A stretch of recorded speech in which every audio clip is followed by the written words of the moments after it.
What's up YouTube, Capital G here, talking Yu-Gi-Oh! Vrains. In this video, I just got finished watching the first episode and I was highly entertained. It was not what I was expecting out of the premiere episode, and I actually enjoyed it a lot. And this is how you guys know that I am a certified OG weeaboo. It is post 4 o'clock a.m. in the morning, and instead of doing something productive like sleeping, I'm making a video about a Yu-Gi-Oh! Anime. So I actually enjoyed the episode a lot. It really wasn't what I was expecting. For starters, I really like Yosaku as a character. The little bit that we have gotten on him, I like his personality. He actually reminds me of Yami. He reminds me of the Pharaoh. He's not too, like, his personality, he's not too high, he's not too low, you know, he's not too like super excited about dueling. In fact, he actually doesn't like dueling right now, and one of his friends is like, man, I really wish you'd get your passion back. And he seems to kind of be indifferent about it, but he does it as kind of like a means to an end.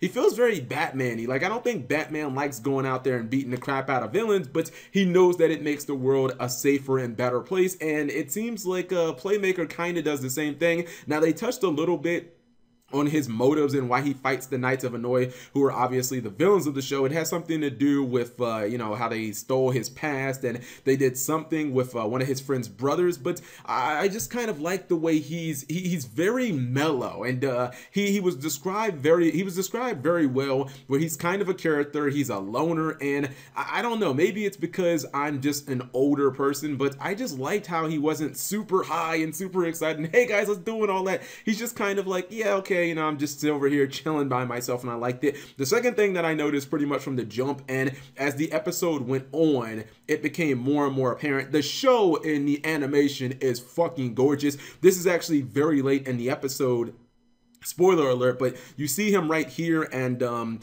he's actually in Link Vrains because he's actually about to duel one of the duelists from the Knights of Hanoi. And just look at the colors, look how vibrant and how amazing everything looks. This show is beautiful. It is actually quite stunning. The opening theme of the show is also really amazing.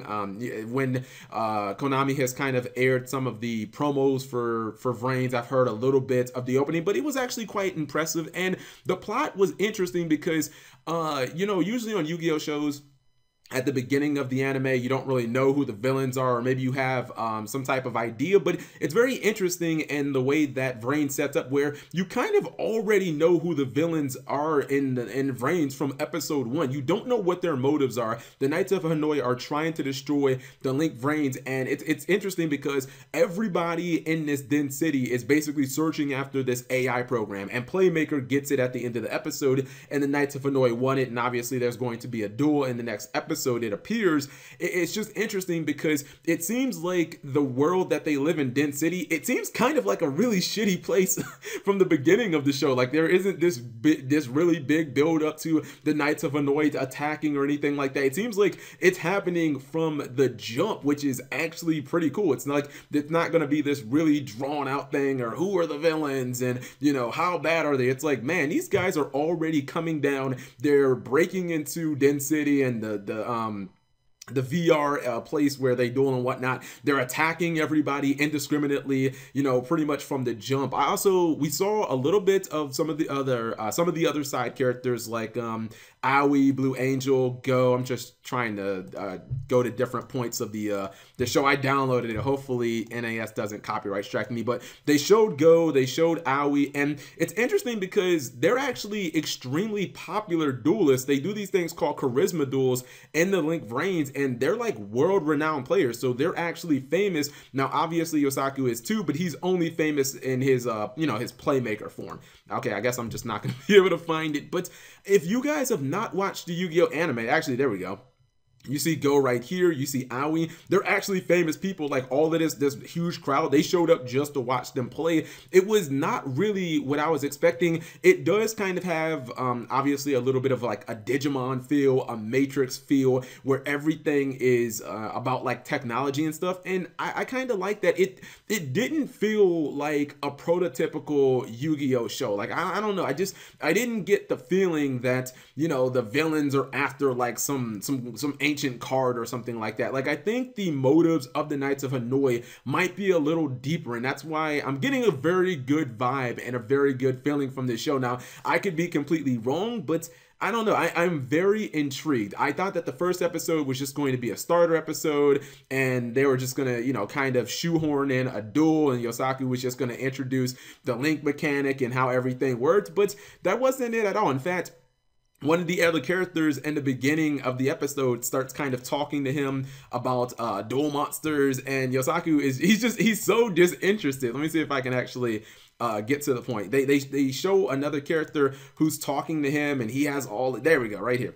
He's talking to him, and he has like his little high-tech duel disc, and Yosaku, just look at the look at his face. He's so disinterested. He's just like, I don't care at all. You're not impressive. Scrub, get away from me. And actually, one of the things I have to applaud Konami for is the fact that I kind of like that Yosaku is really not interested in duel monsters right now. He's very apathetic towards just dueling in general, and I like that because it feels extremely genuine. If you've ever played a game of Yu-Gi-Oh! For an extended amount of time, like maybe 2.5 years, you're going to go through stretches and patches where you're just not that interested. You're not that enthusiastic about the game. You're going to have formats where you're just like, I'm not feeling these fucking decks. I'm not feeling these turn 1 plays. I'm not feeling how the way the game is right now. You're going to have patches where you're not that interested, or your enthusiasm is not crazy high, and obviously that's kind of what he's going through. Now, I don't know if they did that because players IRL go through that. That would actually be quite brilliant. I actually think that it probably has something to do with, you know, his dark and tragic storyline in his past, and maybe the reason why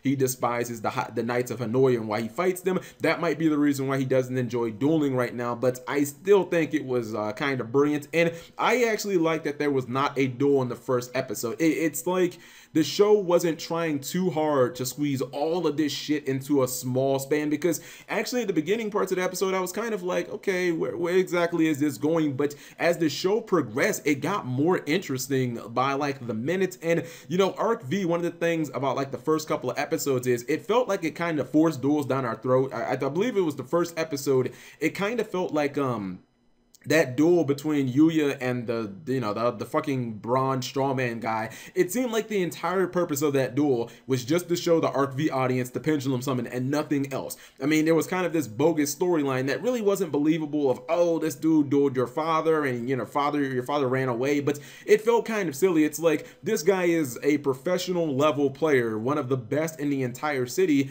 and he's dueling against Yuya, who's like a high school amateur. Like, doesn't make any fucking sense. You wouldn't see like an NBA all-star duel against a local play one-on-one against like a local high school kid just for the sake of, like, that wouldn't happen. So it felt like the first duel in Arc V was just pushed on us just to kind of show us the pendulum summon, and Konami realizes, yes, we have new mechanics, we have a whole bunch of rules, we'll explain them in due time. We're not in a rush just to force duels down your throat. Let's let things naturally progress. And actually, I think that's where I'm going to end the video. So what do you guys think of Reigns? Did you like the first episode? Are you interested in this show? Are you going to continue watching it? If so, why? If not, why? I think I'm definitely going to continue watching it. I gotta see more of my main man, Revolver Sama. I thought that he was an incredibly cool looking character, and he seems awesome. I mean, I hope that he duels Yosaku probably by maybe episode 15, and I hope in the first duel he absolutely trashes him. That would be so awesome. So yeah, I'm just gonna leave you guys with this one little tidbit here that confirms Reign best anime ever. We got ourselves some dabbing right there. Yu-Gi-Oh! Reign's best anime ever, because we got dabbing in the first episode. Oh, I'm done for the night. I'm going to sleep.